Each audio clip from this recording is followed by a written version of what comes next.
In the darkness, it was 2 a.m. I was tired and beat from work. I looked at my bed and wanted to put my head down, but I couldn't yet. A large sigh erupted from me as I walked to the kitchen and made my food. I decided on some bulldog and mayo for a quick, easy meal. After cleaning up and putting my dishes in the sink, I wandered back to my room and flipped onto the bed without kicking off my shoes or changing. As my head touched the pillow, I was out. I felt something was off and bolted awake. It was pitch black. I noticed I was not in my room, and wherever I was, it was not home. I stood up thankful I fell asleep with my shoes on. I blinked and took a breath. Wherever I was, there was no light, and it was cold and wet. A shiver ran up my spine and panic. I started to grope for a wall and get my bearings. I finally found a wall and got a sigh of relief. I planted my hand on it and started to walk. As I traced the wall, a small flicker of light started towards me. I wanted to scream for help but decided to stay quiet. Could this be the person who took me? Was I taken? If I scream, will they chase me down? Fear as my hair started to stand on end. A booming voice yelled at me. Are you lost? Fear, cold sweats, and a panic attack. Do I answer? Should I stay quiet? What do I do? I make up my mind and tail back, but I don't know. I don't even know where I am. As I yelled, the light ran at me. Frozen to the spot, unable to move, it was in front of me within seconds. I could see what was holding the light, and it was terrible. A large creature with a mouth filled with needle teeth. No eyes stood about 7 feet tall. The blood drained from my face. Screaming and stayed silent, the creature spoke. Well, now you are new. Oh, you must be terrified, as it touched its low row of teeth almost as holding its chin in thought. He spoke again. We will miss you in the world of darkness. Those that fall down here all take a shape that is most terrifying. Only way to see a person for who they are is to find your light. Be glad I found you first, because there are real monsters down here, and without your light, you will never know who is friend or foe. It is strange though. You don't seem to be taking a form of a monster without that light. Strange. Very strange. We will miss if you will follow me. I can take you to where you can find your light. Without an answer, the creature started to walk away. Not knowing if it was safe, I chose to walk a few paces behind the creature. Don't know if it would do me any good with how fast they moved. I was on high alert during our walk. The small lights popped up, then would fade out of the view. Questions swimming in my head, but I didn't take a shape or form. What is this light? Is this a trap? Lost in thought, I didn't notice that the creature froze, and I walked right into the back of it, falling to the ground. A granite sheet don't move. I stopped from getting up and held my breath. Before I knew it, I was picked up like a feather, and he started running with me. As I was held close, the creature's image faded.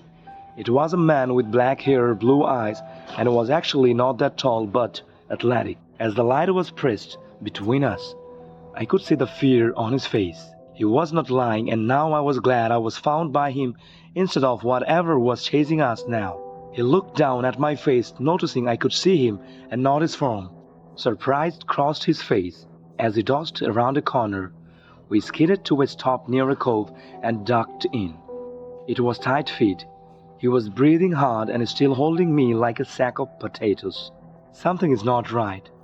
How can you not have a form and see me without a light? That makes no sense. What are you? I stammered. I'm just a regular human. I got off work, I laid in bed and then woke up here. What else do you want from me? I'm scared. You told me I entered the darkness, and I am seeing monsters who could probably not be monsters. I saw you as one, and now you are a man. What the fuck do you think? I don't have a damn clue. Apparently I need this light. I'm freaking out. And you pick me up like a sack of potatoes and run. And I have no clue what is chasing us. I'm yelling and shaking in his arms. He turns pale, trying to shush me. Then I see it. A beast running to the cave we are in, smashing against its claws, ripping and tearing through the cave. It is too large to enter. He starts to push down the cave with me pushed against him as he desperately tries to squeeze us down further. I feel it, the claws are like razor blades. It cuts my shoulder and a back. I hear a gasp escape me. It hurts as blood spills down. He looks at me, fear and panic. His heart as well. This large beast is like a cat at a mouse hole. It's got feathers around its neck, needle teeth. It's like a feathered cat with glowing blood eyes. It mostly has feathers around its ankles and neck and tufts on its ears. It is ungodly ugly. The sounds it makes are bone-chilling. We are pressed together, bleeding as the claws reach and scratches at us. I finally get leverage and almost scream as I push myself out of his arms and grab him by his shirt and pull us forward. We get further out of reach. It is small, but I am small, so I crouch down and start to cry and beg, why did I do? He looks at me and slides down the wall next to me. He hurt bad. You get hurt, he says to me. I look at him and say, well, you are as well as. Please explain what's going on. He sighed. Okay, the darkness is where people are sent for trial. Lost souls, coma patients. They are held for accountability, or they are here because they have fallen through. People take on the form closest to their sins. Each person has their own light and many wander the darkness. Those who are here and never make it through become those monsters because they give up. You seem to take no form, see us, without the light. I don't think you belong here. I don't think I belong either. If you have a form, your form looked like a giant walking lich before I could see you. You terrified me. So if people take the closest form to their sins, would that mean you took what didn't belong to you? He looked down. He spoke, I am ashamed. Yes, I took and caused misery on those around me because of my addiction. It caused me to fall into a coma. Well, I started helping others like me find their light. I'm ashamed of my actions while I was living and I take accountability for what I did. I have my light, but I don't feel like I deserve freedom because of pain and misery I caused. I looked at him. I started to rip my shirt and make a wrap for his arm. He stared and went to stop me, but as he reached, I took his arm and wrapped his arm up. I don't think you should stay here. You seem to be truly sorry, and you helped me not knowing if I was going to be evil or harm you. You protected me and got hurt for me. And that monster is the monster, through and through.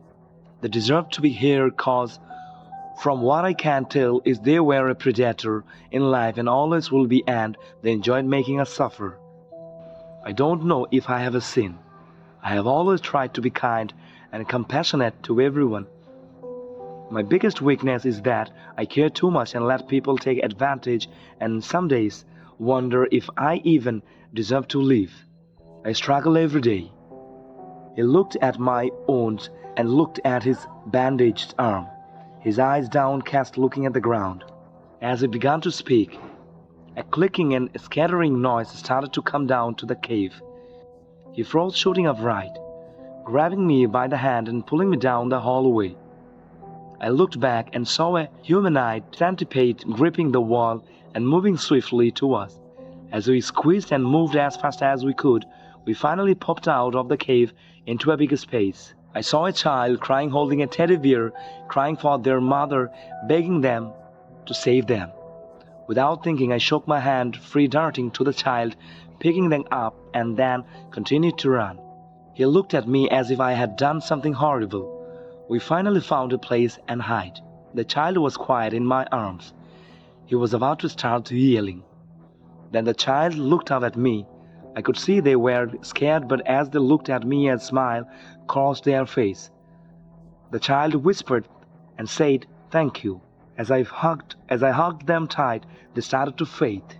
He stood frozen as I hugged the child again, wishing them safety and peace. He glared at me.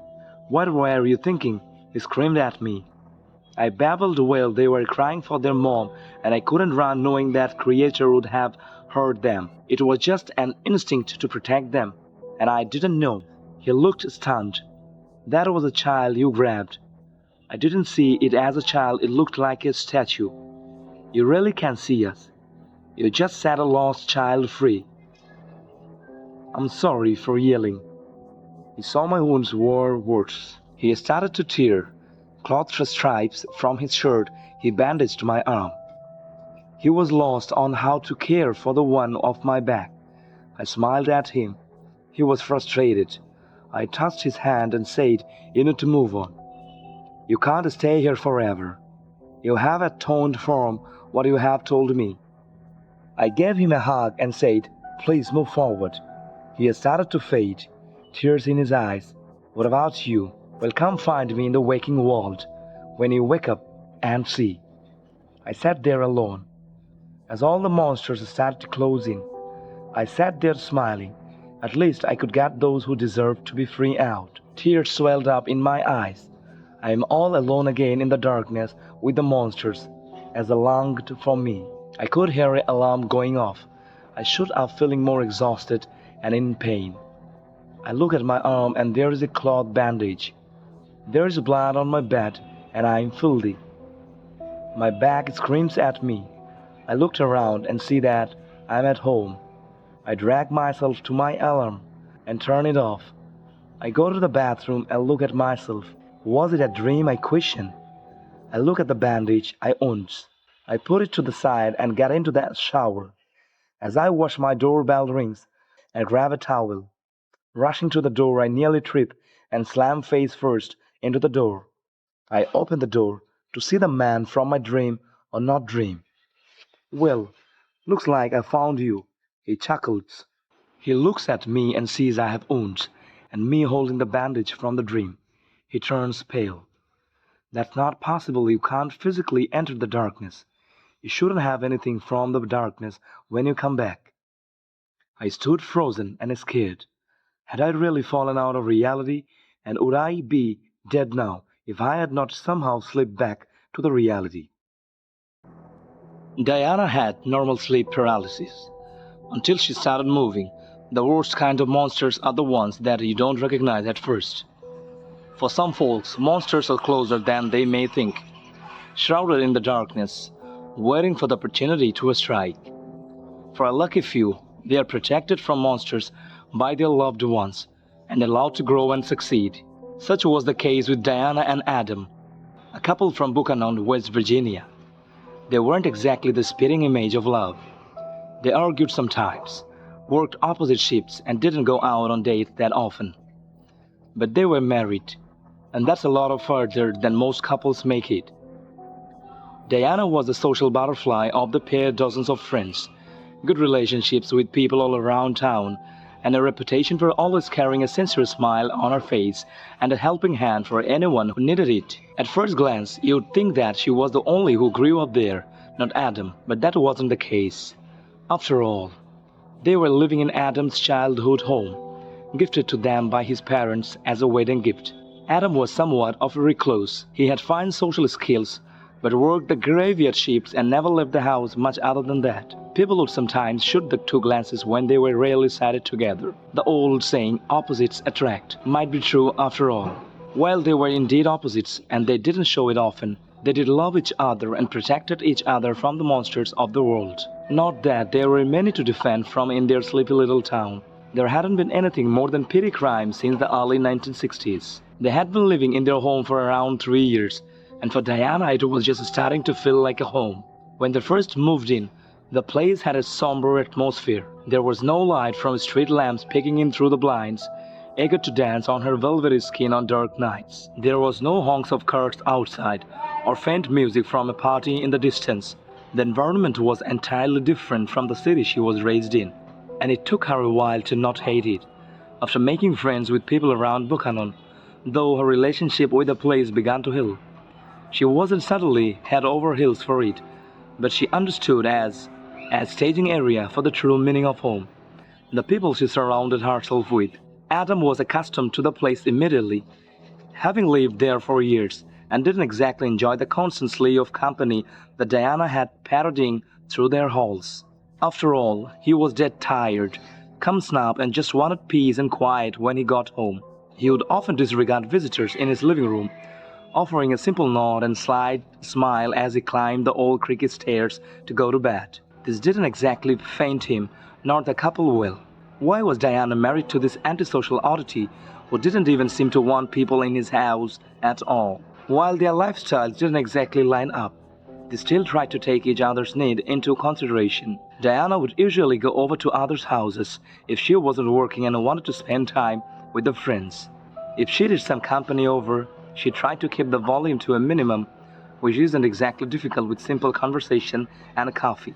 Conversely, Adam would carefully traverse the house at night to ready himself for the day work, as it allowed for with its age. He loved her enough to let her sleep, and she loved him enough to do the same. It was on a rare night where Adam didn't have work that the couple go to bed together. The crisp autumn night let them leave the windows open to be awakened by the sounds of the birds outside. They shared a rare kiss and rolled onto opposite sides of the bed to hopefully get a full night of sleep. But they didn't have anything to do tomorrow. After all, Diana's eyelids shuttered open to a mostly dark room, only pierced by a rare spot of lighting shining through the open window. Weird, she thought, rarely did the moonlight penetrate the tree line, although it may have been easier now, with the brown leaves crumpling off the maple trees. Despite this oddity, everything else appeared normal. It was still dead silent, save for the distant crickets creeping in the woods. What had awakened her? She tried to sit up, if nothing else to retrieve a glass of water. However, she could not. Her eyes widened as her heart began to race. She didn't know what was happening, but she didn't like it. The only part of her that could move were emerald eyes, darting across the room and looking for anything that might be causing this, or anything she could use to snap herself out of it. And then it stepped into the light.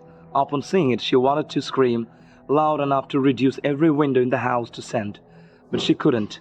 Her lungs seemed to be one of the only organs that worked, but as she kept breathing, despite the fact that she didn't work to risk making noise, her heart also worked. Evidently, it was beating so fast that she thought it might give out. Standing in front of her was a man, or what looked like one. It was around 7 feet tall and had mostly human features, apart from a few things that were strictly impossible for any living person to have. Its right arm was completely gone.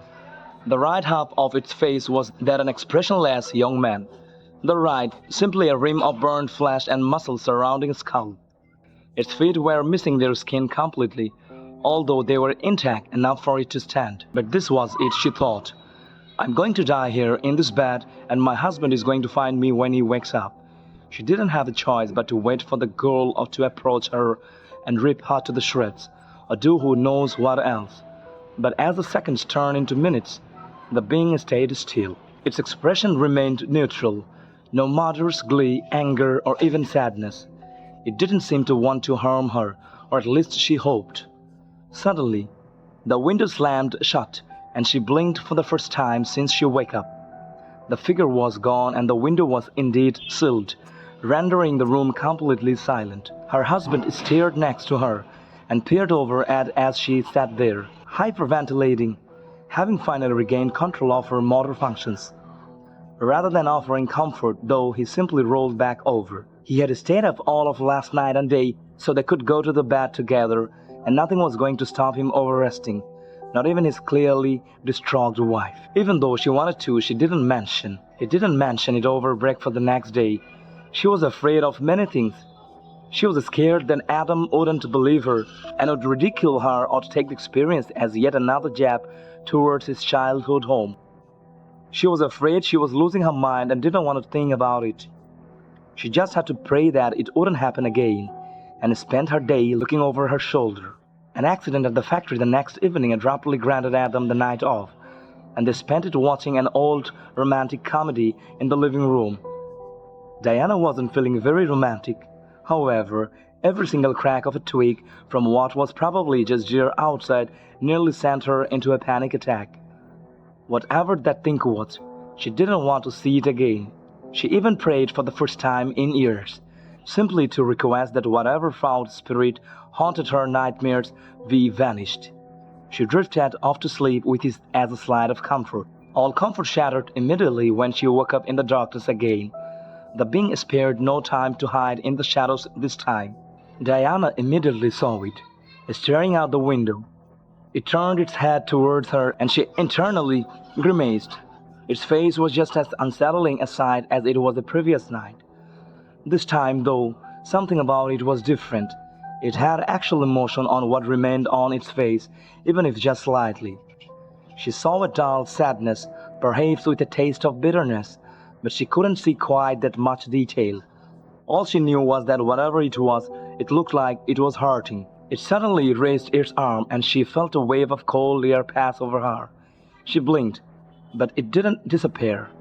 It stood almost as if it was waiting for her to move towards it. To her surprise, she cautiously lifted her torso up into the bed and moved the covers off her legs, never taking her eyes off of it. Once she was out of the bed, she stood and looked at each other, as if in a game of cat and mouse for who would move first. Ultimately, Diana won that competition, and the being turned and walked towards the bedroom's door frame. It stopped merry feet from it and turned its head back towards her, and waiting for her. Everything inside of her, from her past experiences to basic survival instinct, was screaming at her not to follow it. But she somehow knew that it wasn't going to harm her. She didn't necessarily feel safe around it, but something compelled her to follow it, and so she did. She followed it down the stairs and down another set into the boiler room. It led her towards the corner of the basement and then turned around. She began looking around the room, searching for what this may have led her to. She tried to speak but found herself unable to speak. The light coming through the window slightly shifted, and she saw a handle on the wall that matched the color of the paint surrounding it. It was a crawl space door, partially blocked by boxes and paint cans, but just barely visible. The being motioned for her to open it. She had already made a stupid decision by following it down here, she reasoned. Why should she enter a dank crawl space? This brief moment of logic and reason was quickly overridden by another voice within her head, of her still but bearing different reasoning. If it wanted to kill me, wouldn't it have done so already? She thought, and this was enough to get her to move the boxes, shift the paint cans aside, and try the door handle. It didn't budge at first, as it was apparently sealed. After a few more violent tugs and the serving of the rubber seal surrounding the door, it violently swung open. Immediately a foul smell penetrated through the cold air, and she immediately began profusely gagging. It was a smell more horrible than anything she had ever had the misfortune of experiencing. Worse than sewage and spoiled food, it was a smell of rot. The being was unfazed by this, and again motioned for her to go through the door with a point from a finger that was barely attached to its decaying hand. Despite the fact that she had moments before been rolling on the ground, trying not to vomit, she again felt compelled to listen to the figure. She made her way through the tight tunnel, scraping her knees against the oddly brown-stained concrete, until she found herself in a room big enough that she could stand up. She fumbled around for a light switch and didn't find anyone. Regardless, the single light bulb hanging from the ceiling flicked on, and when the room lit up, she couldn't hold back the sickness anymore. She vomited all over the floor before collapsing against the wall, sobbing. She was still unable to speak or scream, despite her best efforts. Inside the room were no less than 20 corpses, all staked in a heap in the corner. Some were almost skeletal, which some appeared fresh. Lining the walls were dozens of instruments of torture, some foreign, some disturbingly familiar. She could not believe what she was seeing, a cell of death hiding beneath her home for who knows how long. The light flickered, and the being appeared in the center of the room. In the light, she could see more of its hideous features, a slit throat, missing fingers, missing teeth from the protruding skull. It calmly walked towards her as she sobbed, preparing to join the pile, but it did not touch her anymore. It stood over her as she opened her eyes again and extended its decomposing hand to her. She was baffled, to say the least. Why did this thing bring her down here? Was it the one reasonable for this? If not, then who did this? Questions raced through her overwhelmed mind as she raised her head to look at it once again. As they looked at each other, She suddenly understood, and all of the questions were answered. She took its hand and rose to her feet. It looked at her for a few more seconds, and the light flickered again, and it was gone. The next morning, Diana made breakfast in the kitchen, shaking with anticipation for when her husband would awaken. She did not get an ounce of sleep after what had happened. She spent the night cleaning her vomit from the floor and sealing the door with super glue. She was so lost in thought, thinking about what had happened, that when a hand was placed on her shoulder, she nearly jumped out of her skin.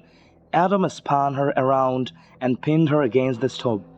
He firmly asked what she was doing in the basement last night. How did he know? Diana wasn't sure, but she quickly lied about going downstairs to change the temperature on the thermostat. His grip on her shoulders eased up a bit, and she exhaled in relief before he raised his voice.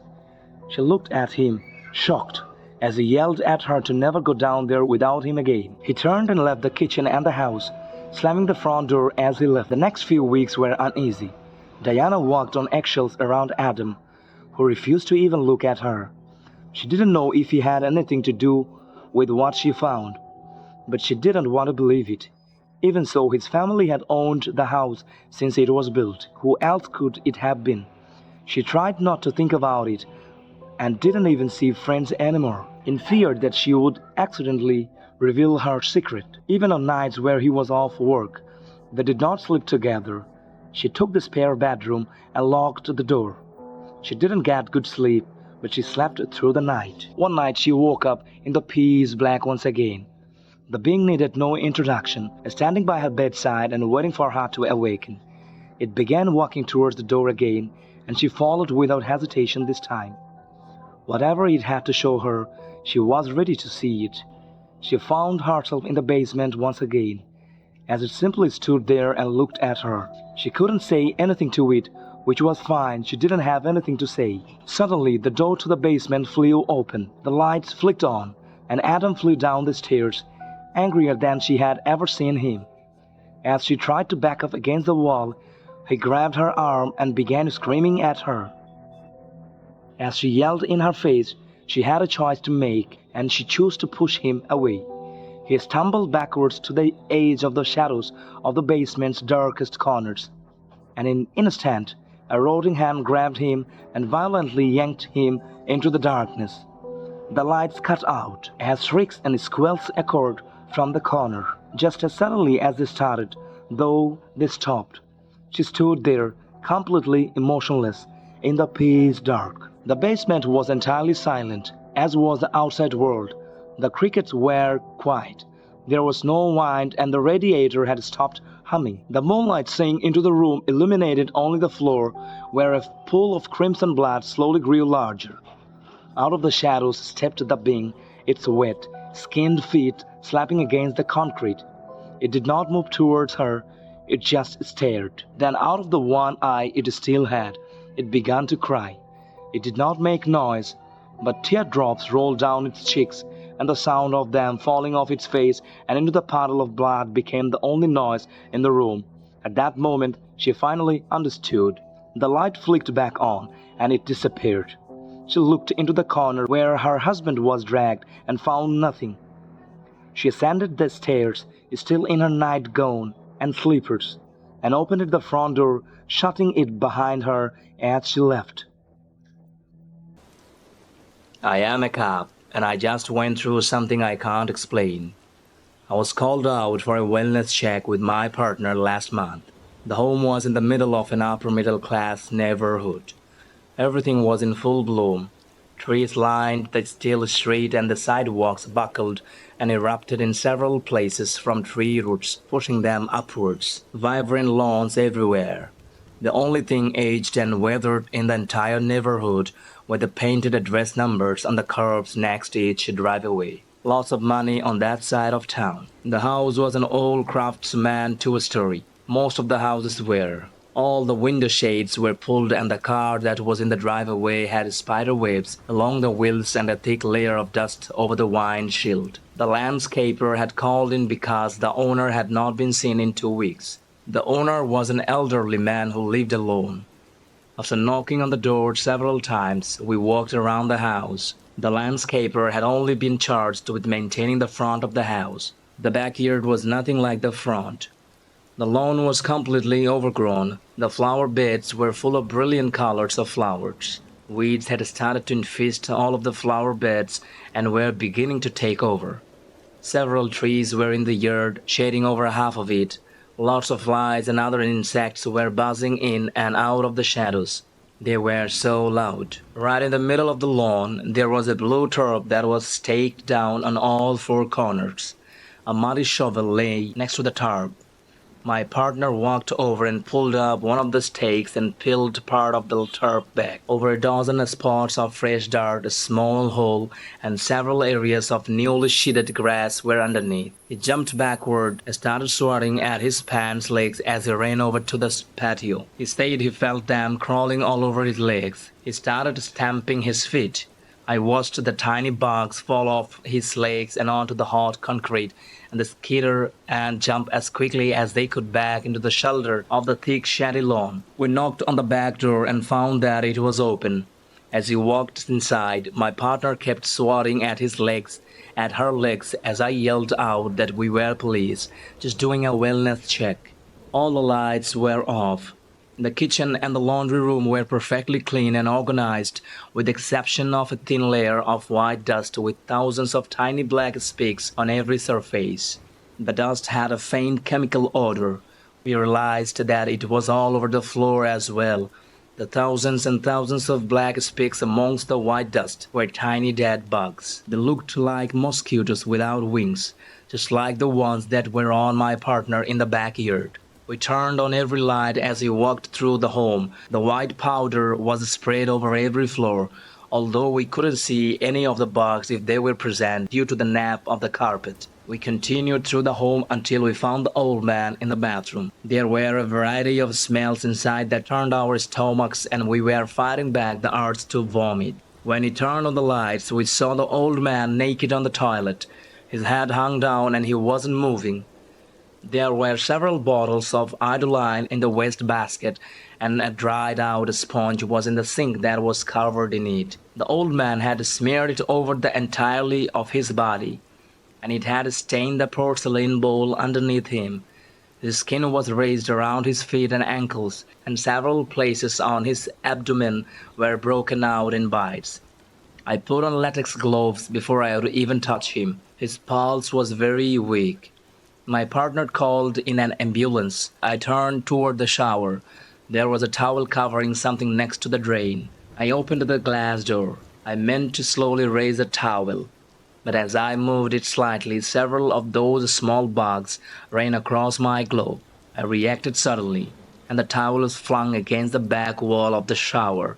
I closed the shower door and smashed the things on my glove. The towel had been covering a large mass of bugs that began to jump and skitter as they were exposed to the light. Most of them crawled down into the darkness of the drain, while a small few were jumping back and forth against the glass of the shower door. On the bottom of the shower were the remains of something that looked like a baby. The bugs must have been feeding on it. My partner and I both began to back out of the bathroom, and the old man made a noise. We both witnessed several patches of skin on the old man that seemed to quiver and move. The thin skin of his temples rose and fell as something underneath was moving. The old man raised his head and his breathing increased. He stared at both of us. "It's not me." Both of us were dumbstruck and had no idea of what to do. Then one of those damn bugs crawled out of the corner of his eye and ran across his face. I'm not proud. Neither was my partner. We got the fuck out of the house. We are not going to go back in there unless we were wearing some sort of protective gear. On our way out, I noticed that the thousands of black specks spread out in the white powder in the kitchen were gone. And as we ran fast the back lawn, we could both see thousands of the things jumping within the grass. My partner continued to feel the bugs crawling on him for the rest of our time there, despite there being none that I could see. It's been several weeks since the incident. The old man died in the hospital. Organ failure after severe dehydration. The investigation found that it was a baby in the shower. There was no evidence of trauma present. When the backyard was inspected, the tarp was removed and several more bodies were found that had been buried within the last 6 months, and again there is no evidence of trauma was present. All of the bodies were babies, and all of the DNA testing came back to the same for every single one of them. Identical. They were all genetically identical to each other and to the old man. Not a single bug was found that matched our descriptions, although a fair amount of excrement was detected in the carpets. All of this is public record, although it hasn't been reported, which to say the least is very unusual. My partner has been institutionalized by his wife. She found him in his work shed in the middle of the night taking a wire brush to himself, swearing that the bugs were hiding in his skin. I wish I never went to the bathroom. It has been over a week since I last left the apartment. I was meant to return to work the other day, but have been avoiding my boss calls. She's out there now, watching me. I can see her through the window. She will leave soon, but then she will be back tomorrow. If not tomorrow, then the day after that, same time, same place, always watching. It started in the bathroom of a McDonald's just down the road from where I work. It had been a long shift and I had to stay behind 2 hours as a co-worker called in sick. My legs were tired from standing all day and my eyes were dropping from exhaustion. I washed my hands at the sink. The mirror reflected my awful features. Bags under the eyes, acne scaring on my face. I felt icky. "What are you doing here?" A woman called from behind me. I flicked my hands in the sink to quickly dry them as I turned to face her. "Excuse me," she continued. "What are you doing in here?" In front of me was a 40-something-year-old woman, blonde hair and wearing sunglasses indoors. She looked furious. "Just washing my hands," I said. "You are a man," she said.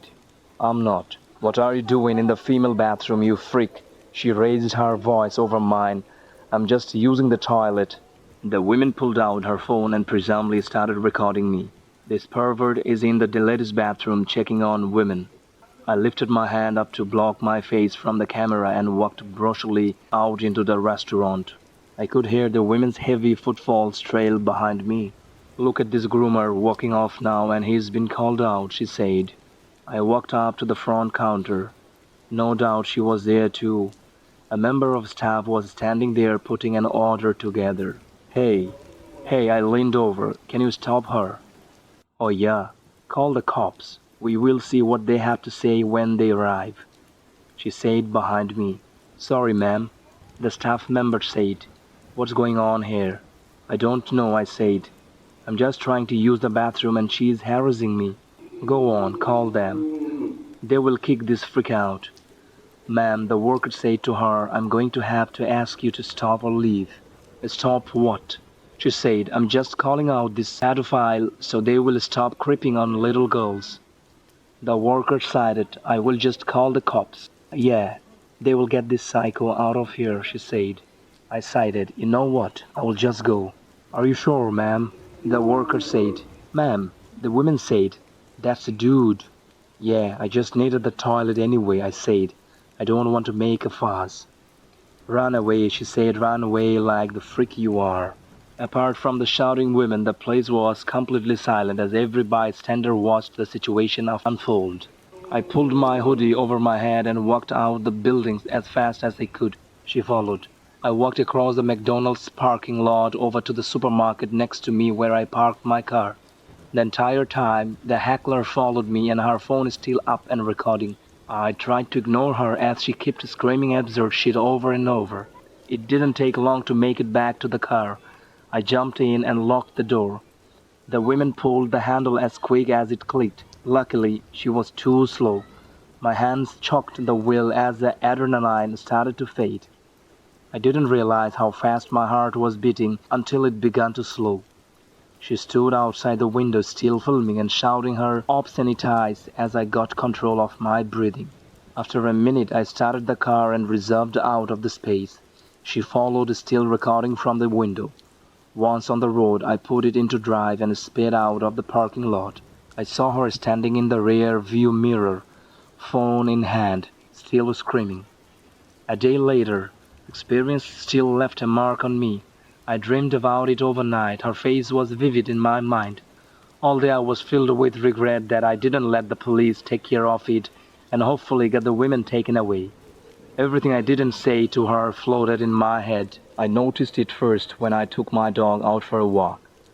A banged-up blue Chevrolet must have been from the 70s. The paint was peeling, replaced with rust. I didn't get a good look in from across the street. The glare from the sun was too strong, but it left an impression on me. I had never seen a vehicle so distinct on this street before. Throughout the day, I kept looking out the window. The car was still there, down the road. I couldn't make out any features from the distance, but there was someone sitting in the driver's seat. It was freaking me out.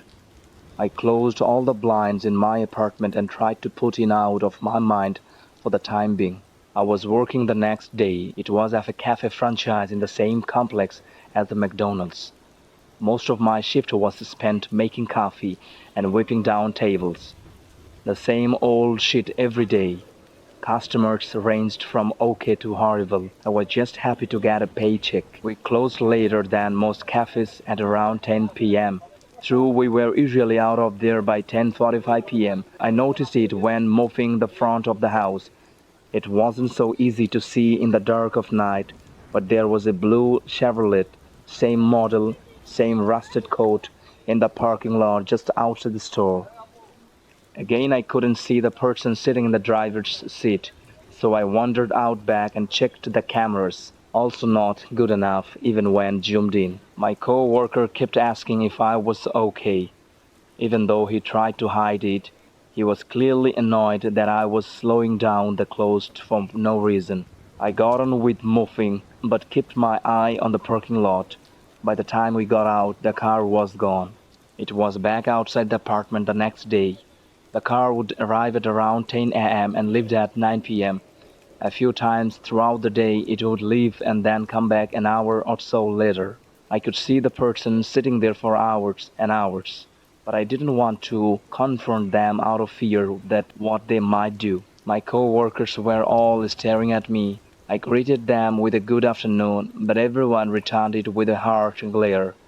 As I was stuffing my bag into a locker in the back office, the store phone began ringing. My other co-worker in the back quickly shuffled out of there, ignoring the ringing. After a couple of seconds, it stopped. I closed the locker and put the key into my trouser pocket. The phone began ringing again. No one from in front came out back. It was company policy that the phone must be picked up, but I wasn't to start my shift for another 5 minutes. I sat down at the office and listened to it ring until it eventually stopped. 10 seconds hadn't passed before the phone started to ring again. I picked it up. No caller ID was displayed on the screen. "You have reached." "Who is this?" A woman's voice commanded on the other end. Is this Amy?" I was shocked into silence for a moment. "How do you know me?" I was shocked into silence for a moment. "How do you know me? What's your real name?" "What? You need to stop playing dress up. It doesn't suit you well."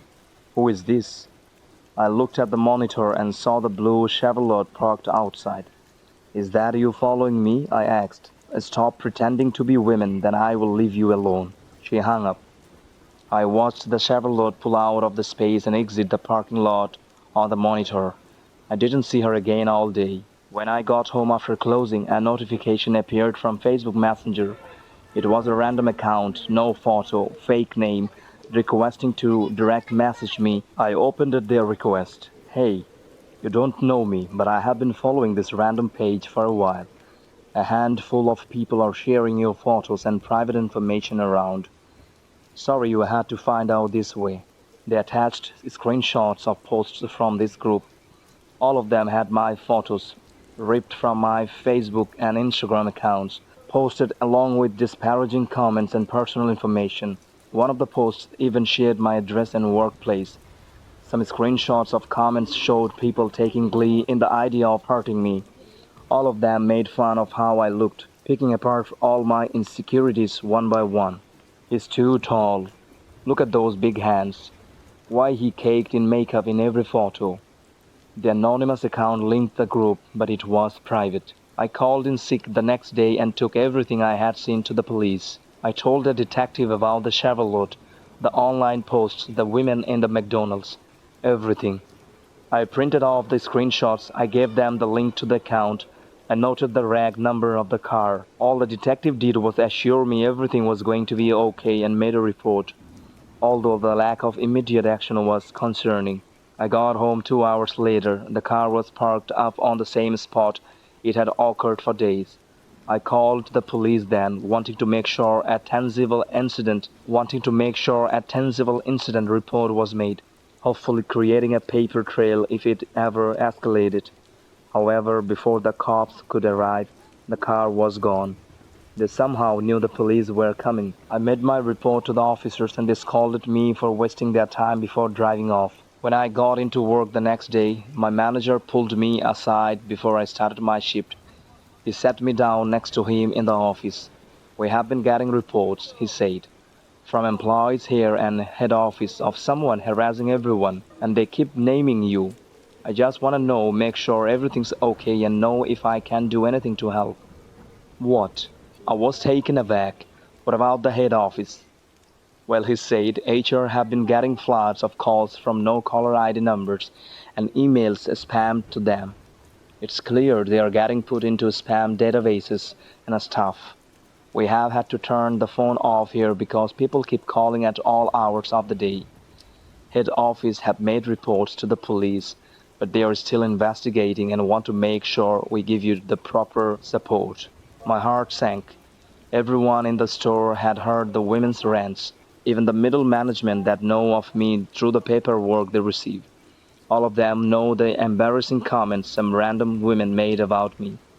All of them knew I was being stalked. The surveillance monitors were open on the desk. I looked up at them and saw the blue Chevrolet was in the parking lot. Something broke. I got up and walked out the door. My manager called after me, though I can't recall his words. There was a sizable chunk of concrete broken off the sidewalk just outside. I took it in my hand and made for the car. I got a close look at the driver, the same blonde 40-something woman that had harassed me in the McDonald's.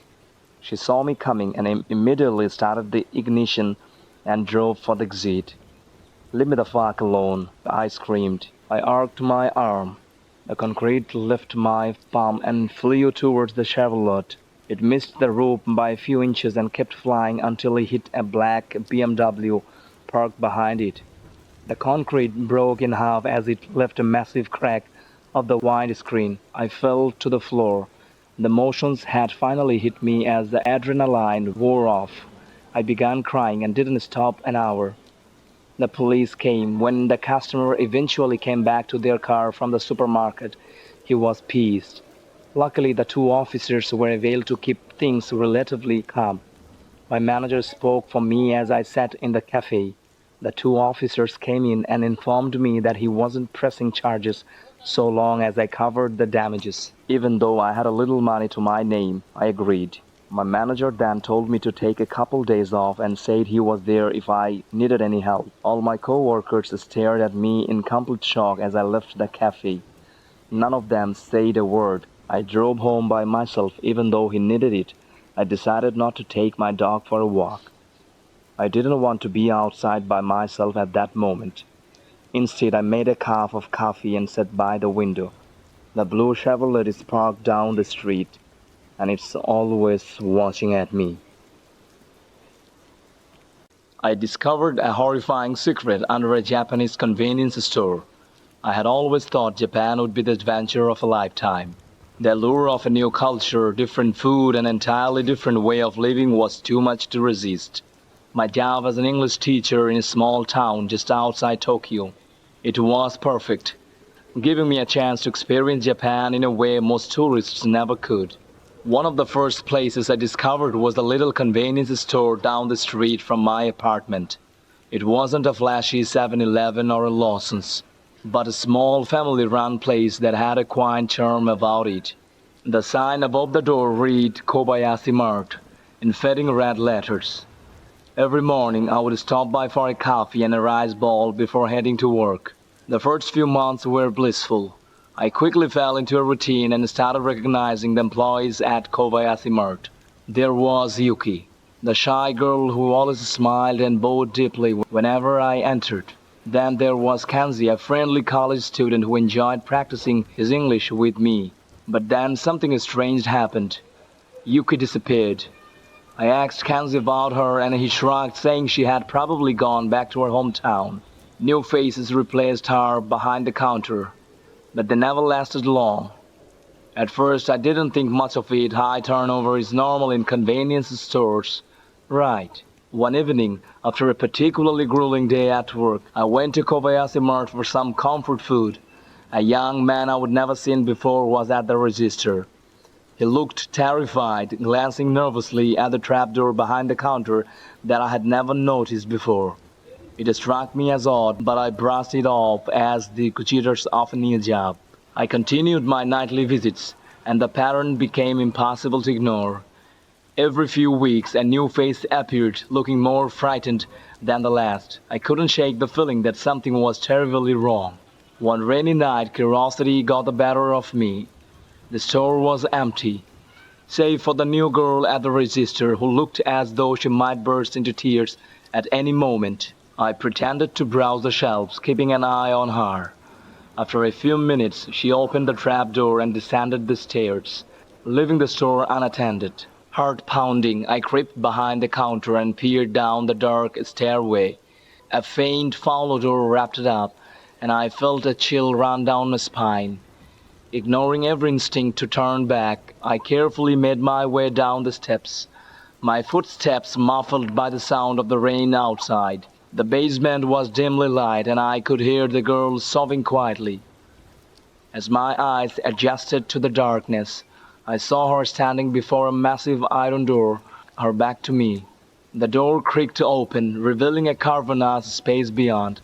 She stepped inside, and I followed, staying as silent as possible. What I saw next will haunt me forever. In the center of the room was a grotesque creature, its enormous bloated body covered in glistering scales. Rows of sharp teeth lined its gaping maw, and its eyes glowed with a malevolent intelligence. The girl stood frozen, paralyzed with fear. Before I could react, the creature lunged forward, and the girl's scream was cut short. I stumbled backward, my breath coming in ragged gasps. I turned and flipped up the stairs, my mind racing with terror. I didn't stop until I was safely back in my apartment, and locking the door behind me. My hands trembled as I tried to process what I had just witnessed. Kobayashi Mart was a front, a facade hiding something monstrous beneath the surface. The next day I called in sick to work, my mind consumed by the horror of the previous night. I had to do something, but what? Who would believe me? The police, the locals. Everyone seemed oblivious to the sinister truth lurking beneath their feet. Days turned into weeks, and the nightmares plagued my sleep. I avoided Kobayashi Mart, opting for a longer walk to the nearest 7-Eleven instead. But the glute gaunt at me. I couldn't shake the feeling that I had to do something to stop this. Finally, I mustered the courage to return. The store looked the same as ever, but I knew better. Another new employee greeted me, her eyes wide with fear. I needed proof, something to show the authorities. As I browsed the shelves, I discreetly took out my phone and began recording. The trapdoor opened, and she descended the stairs. I followed, keeping a safe distance. But this time I was ready. I captured every detail, the iron door, the cavernous room, and the monstrous creature. I fled once more, but this time I had evidence. I took it to the police, my heart pounding with a mix of fear and hope. They were skeptical at first, but the video spoke for itself. A raid was organized and Kobayashi Mart was shut down. The creature was captured, its existence hidden from the public to prevent mass hysteria. The town moved on, unaware of how close they had come to a living nightmare. As for me, I couldn't stay. The memories were too painful, The fear too real. I returned to the US, but the horrors of that small Japanese town will stay with me forever. I still see their faces in my dreams. The terrified employees, the monstrous creature. Japan was supposed to be an adventure, but it became a waking nightmare I will never forget.